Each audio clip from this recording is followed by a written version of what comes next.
12살 소녀와 킬러의 동거, 그 안에 피어난 기이한 감정, 우유를 마시며 사람을 죽이는 미스테리한 남자, 그리고 복수를 꿈꾸는 아이. 이 잔혹하고도 따뜻한 영화는 지금까지도 회자되며 왜 우리를 감동시킬까요? 오늘은 감성 액션 누아라의 전설, 레옹을 파헤쳐 보겠습니다.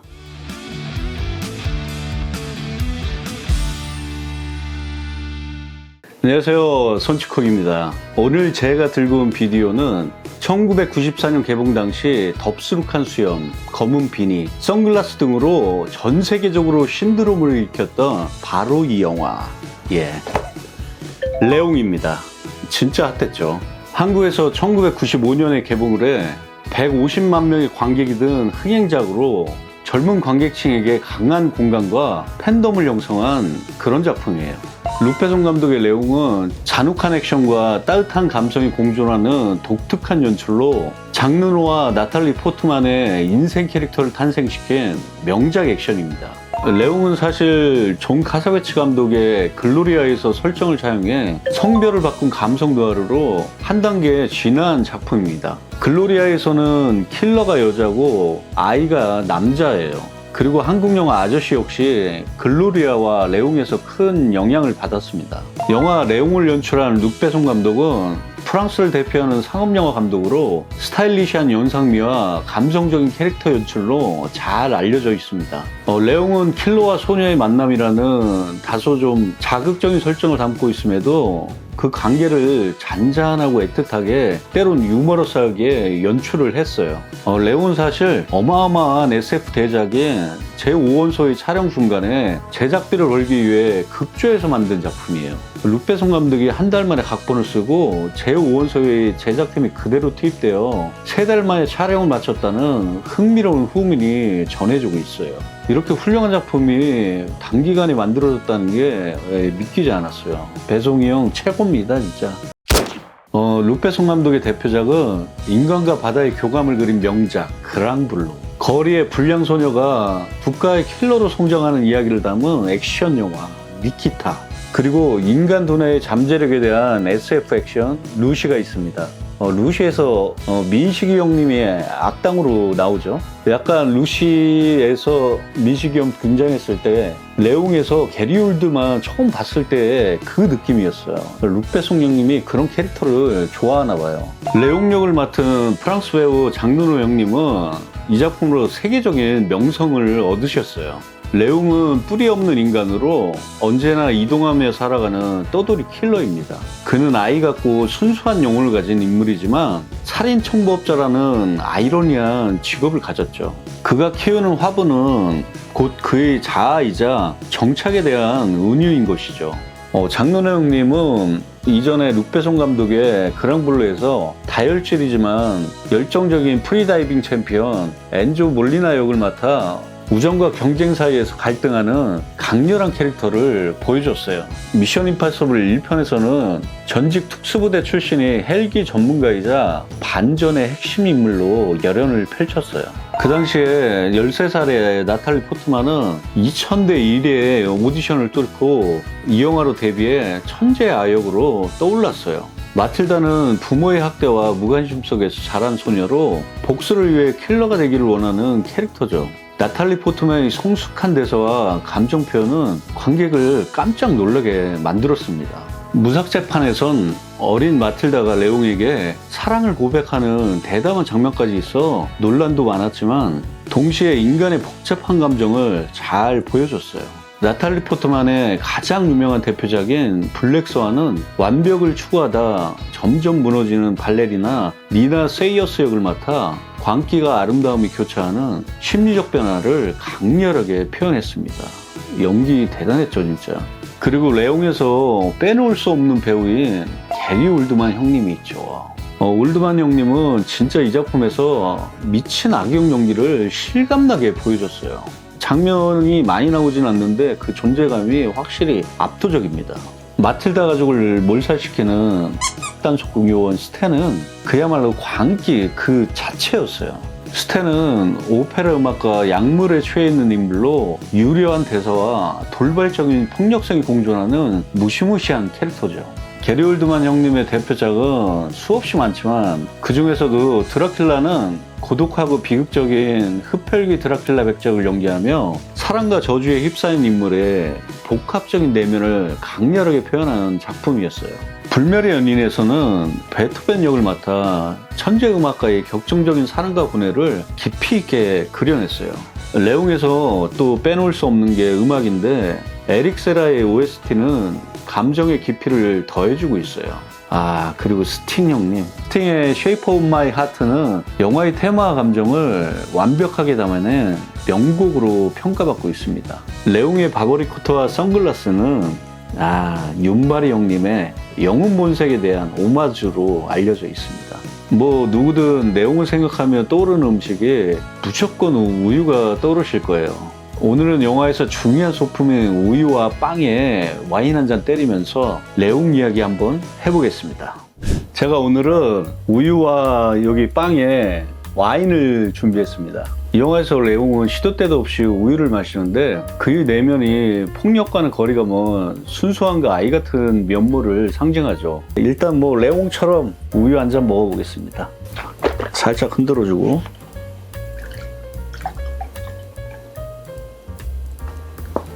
우유 살짝 먹어볼게요. 레옹처럼.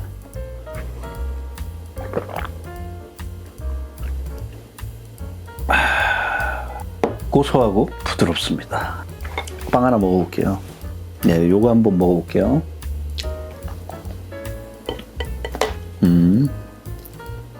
타네요, 달어. 아몬드랑 호두가 들어가 있는 것 같고 근데 좀 많이 다네. 소금빵 한번 먹어볼게요. 소금빵.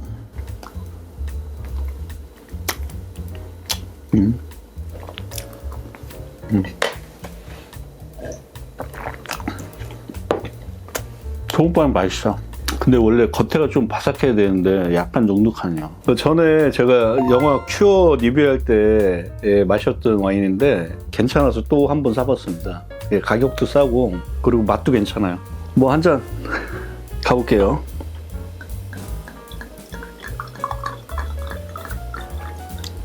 한 잔 먹겠습니다.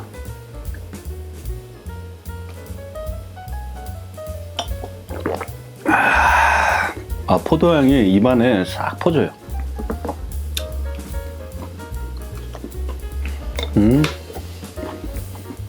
피자빵이 제일 맛있네. 피자빵은 진리입니다, 진리. 자, 여러분들 한 잔 하시죠. 짠. 좋네요. 저는 이 작품을 처음에 이제 극장에서는 못 보고 비디오로 처음 봤는데 엄청났습니다, 진짜. 깜짝 놀랐어요. 액션을 보고. 대사를 많이 안 쓰면서도 긴장감을 어떻게 줄 수 있는지 확실하게 알고 있는 감독 같아요. 룩 베송은. 최고입니다, 최고. 레옹을 위해 한잔 하시죠. 짠. 또 이렇게 먹으니까 주말 느낌 나네요. 오늘이 일요일인데 촬영하는 날짜가. 이걸로 저는 주말을 즐기고 있습니다. 천천히 먹어야지. 금방 먹겠는데요, 이거. 자, 여러분 한잔 하시죠. 주말을 위해. 짠. 나오는 소리가 다른 것 같아. 와인 먹으니까. 소주 먹고 맥주 먹을 때는 카가 나오는데 이건 부드럽게 이게 나오네요. 자동으로. 올해 목표는 구독자 1000명이 넘었으면 좋겠고요. 그게 될지는 아직 모르겠지만 그래도 한번 최선을 다해보고 싶어요. 아무튼 잘 지켜봐 주시고요. 응원 많이 해주세요. 그래야 힘이 날 것 같아요. 파이팅!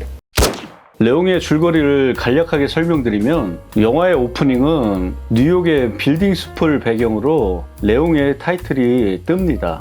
레옹은 뉴욕의 이탈리아 마피아 보스 토니로부터 청부살인을 의뢰받는 클리너예요. 첫 번째 타겟인 존슨을 처리하는 과정에서 그의 부하들을 신속하면서도 은밀하게 제거하는 모습에서 레옹의 존재감을 확실히 보여주죠. 일본의 닌자처럼 그림자 속에서 정체를 숨기며 정확한 움직임을 보이는 레옹은 그 자체로 스릴 넘치는 액션의 진수를 보여줘요. 첫 시퀀스부터 아주 긴장감이 장난이 아닙니다. 그는 일말의 망설임도 없이 차분하게 임무를 수행하지만 그의 일상은 오히려 지극히 단순하고 규칙적이에요. 우유를 마시고 다림질을 하고 화분을 소중히 가꾸며 살아가는 고독한 인간일 뿐이에요. 침대 대신 소파에서 선글라스를 끼고 조심스럽게 잠드는 그의 삶은 치밀하고도 외로운 킬러의 일상을 보여줍니다. 그러던 어느 날 그는 아파트 복도에서 12살 소녀 마틸다를 마주치죠. 폭력적인 아버지와 함께 살며 학교에도 제대로 가지 않는 마틸다는 레옹에게 약간의 호기심을 품어요. 그런 마틸다의 삶은 약에 중독된 부패 단속국 요원 스탠필드에 의해 송두리째 박살이 납니다. 스탠은 광기 어린 카리스마와 잔혹함으로 관객에게 충격을 안겨준 캐릭터죠. 스탠은 마틸다의 아버지가 자신이 숨겨놓은 을 빼돌렸다고 의심하고 그의 부하들과 함께 가족 전체를 몰살시켜버리는 비극이 벌어집니다. 레옹은 문 밖의 모든 장면을 목격하지만 개입하지 않고 지켜보기만 해요. 유일한 가족인 어린 동생까지 이룬 마틸다는 복도에 나타나 눈물을 참으며 자신의 집을 지나쳐 레옹의 집 배를 누릅니다. 망설이던 레옹은 끝내 문을 열어주고 마틸다는 그의 집에 숨어 들어가 목숨을 구하죠. 이 선택은 킬러로서 고릇된 삶을 살아오던 레옹에게 커다란 변화를 불러오는 전환점이 됩니다. 마틸다는 가족을 잃은 슬픔 속에서도 복수심에 불타 레옹에게 킬러 기술을 전수해달라고 조르지만 거절당하죠. 마틸다는 점차 레옹에게 복수의 마음을 고백하고 스탠을 죽이는 법을 끈질기게 알려달라고 요구해요. 처음에는 거부하던 레옹도 당돌하면서도 상처받은 마틸다의 순수함에 조금씩 마음을 열기 시작하고 둘은 낡은 호텔방에서 동거를 시작해요. 레옹은 마틸다에게 총기 사용법과 신체 훈련을 시키고 반대로 마틸다는 문맹인 레옹에게 글을 가르쳐주며 외로운 두 사람 사이에는 가족 같기도 때론 동반자 같기도 한 묘한 정서적 유대가 쌓여가죠. 한편 두 사람은 마돈나, 마릴린 먼로, 채플린 등을 흉내내며 유쾌한 시간을 보내게 됩니다. 하지만 평화는 오래가지 않아요. 마틸다는 가족들의 사고 연정해온 스탠을 미행하며 그가 단속국에 있다는 사실을 파악하고 레옹에게 돈을 주며 복수를 부탁하지만 거절당해요. 그래서 마틸다는 직접 복수를 결심하고 스탠이 근무하는 단속국에 몰래 침입하죠. 화장실에 숨어서 기다리던 스탠과 정면으로 마주친 마틸다는 끝내 총을 쏘지 못하고 그에게 붙잡힙니다. 이 사실을 알게 된 레옹은 단숨에 단속국으로 돌진해 총격전 끝에 마틸다를 구출합니다. 아, 멋있어요. 이때 노빠꾸야. 그냥 가는 거야. 하지만 그로 인해 신분이 노출된 레옹은 점점 포위망이 좁혀지고 결국 스탠과 특수부대가 레옹의 은신처를 급습해요. 그때 마틸다는 식료품을 사러 갔다가 다시 스탠에게 붙잡히고 수많은 특공대가 아파트를 포위합니다. 레옹이 1차로 침입한 경찰들을 순식간에 제거해버리자 스탠은 사태가 심각함을 인지하고 추가 병력을 투입시켜요. 일대 다수의 싸움에서 과연 레옹은 살아남을 수 있을까에 대한 긴장감이 엄청나요. 긴장의 극한 속에서 레옹은 전략적으로 부대원들을 제거하고 붙잡힌 마틸다를 구출합니다. 치열한 전투 속에서도 레옹은 끝까지 마틸다를 건물 밖으로 탈출시키기 위해 사력을 다해요. 레옹은 도끼로 환풍구를 부숴 마틸다를 탈출시키며 화분마저 챙기는 모습은 그의 인간적인 정을 보여주는 상징적인 장면이죠. 이런 게 진짜 좋은 연출이죠. 화분 소품을 가지고 레옹의 캐릭터를 입체적으로 보여줄 수 있다는 건 대단한 연출력입니다. 그리고 레옹은 홀로 남아서 마지막 전투를 치르죠. 특공대는 유탄 발사기까지 동원해 레옹을 향해 화력을 다 쏟아붓습니다. 유탄 발사기의 엄청난 화력으로 레옹의 방어는 초토화되지만 그는 가까스로 몸을 피하죠. 사태가 진정되고 레옹의 집으로 들어온 특공대는 부상당한 생존자가 손을 드는 것을 발견하죠. 그 사이 마틸다는 건물을 무사히 빠져나와 현장 상황을 초조하게 지켜봅니다. 경찰로 위장한 레옹은 의료진의 진료를 받기 위해 마스크를 벗는데 마침 비열한 범죄자 스탠이 건물로 들어서다가 그를 발견하죠. 아, 이때 또 발견을 해, 레옹을. 스탠이. 레옹은 가까스로 밖으로 나가려던 찰나에 숨어서 기다리던 스탠의 총에 쓰러집니다. 총에 맞은 레옹은 숨을 헐떡이며 죽음에 가까워지고 스탠이 레옹의 상태를 살피며 가까이 다가오죠.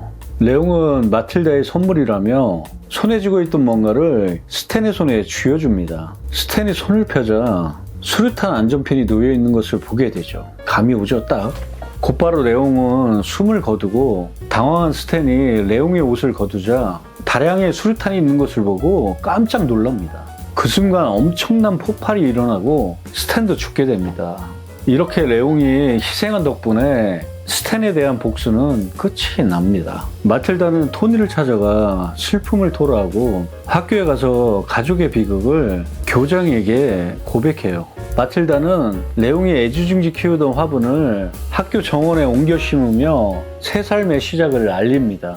레옹의 희생은 마틸다에게 새로운 희망을 안겨주는 것이죠. 그리고 스팅의 명곡 Shape of My Heart가 흐르며 영화는 끝이 납니다. 액션 영화인데 깊이가 있습니다. 이 작품은. 이 영화의 전체적인 테마는 레옹이 홀로 버려진 12살의 소녀 마틸다를 통해 인간성을 회복하고 죽음을 통해 그녀를 구원하는 이야기를 담고 있어요. 또한 마틸다는 레옹을 통해 삶의 의미를 찾고 어른이 되어가죠. 사실 이 영화는 금기시되는 주제가 상당 부분 포함되어 있어요. 미성년자인 마틸다가 담배를 피우고 술을 마시며 나이가 많은 남자와의 유사 로맨스가 포함되어 있는 것이죠. 또한 마틸다가 살인청부업자가 되는 과정을 여과 없이 보여주는 것도 논란의 중심이었습니다. 하지만 마지막에 레옹의 희생으로 마틸다를 구원하는 주제 때문에 모든 금기가 해제된 느낌이 들어요. 레옹을 다시 보면서 일본의 고레에다 히로카즈 감독의 어느 가족이 떠올랐어요. 두 작품은 장르나 톤은 다르지만 혈연이 아닌 관계로 구성된 가족이라는 면에서 유사 가족을 중심 테마로 삼고 있다는 생각이 들었어요. 개인적으로 눅베송 감독의 최고의 작품이라 생각하며 이 영화가 남긴 여운은 수십 년이 지난 지금도 여전히 강렬해요. 저처럼 40대 이상의 시청자분들은 다 보셨겠지만 20, 30대 시청자들에게 꼭 추천드리고 싶습니다. 현재 쿠팡 플레이, U+ 모바일 TV, 웨이브 등에서 편하게 감상하실 수 있습니다. 오늘은 여기까지 하겠습니다. 다음에도 맛있는 음식 먹으면서 옛날을 추억할 수 있는 작품으로 찾아오겠습니다. 마지막으로 내용의 명대사 하나 가겠습니다. 여자하고 아이는 안 건드려. Everyone! 이건 마틸다의 선물이야. 죄송합니다. 룩배송의 기가 막힌 연출, 배우들의 훌륭한 연기, 음악과 미장센이 완벽하게 어우러진 명작 액션 영화 레옹 리뷰였습니다. 여러분 행복한 하루 되시고요. 재밌게 보셨으면 구독, 좋아요, 알림 설정 한번 부탁드리겠습니다. 그럼 다음 영상에서 만나 뵙겠습니다. I'll be back.